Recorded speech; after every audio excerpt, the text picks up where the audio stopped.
Hi. எல்லாருமே இட்லி வந்து சரியா வரல அப்படின்னு சொல்கிறாங்க. புசு புசுன்னு இல்லை, சாஃப்ட்டா இல்லை அப்படிங்கிறாங்க. அப்படிலாம் இருக்கவே இருக்காதுங்க. நான் இன்னைக்கு வந்து 8:1 அப்படிங்கிற இதில தான் நான் போட்டிருக்கேன், விகிதத்தில போட்டிருக்கேன். இந்த அரிசியில வந்து பாதி அரிசி சொசைட்டி அரிசி, பாதி அரிசி கடை அரிசி. 2ம் கலந்து தான் நான் போட்டிருக்கேன். இந்த டம்ளரால 8 டம்ளர் அரிசி போட்டிருக்கேன். 1 டம்ளர் உளுந்து போட்டிருக்கேன்.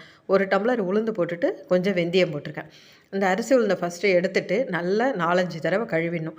கழுவிட்டு நல்ல தண்ணி போட்டு ஊற வச்சுருங்க. ஊற வச்சுட்டு அந்த தண்ணியிலேயே நம்ம கிரைண்டரில் அரைக்கணும்.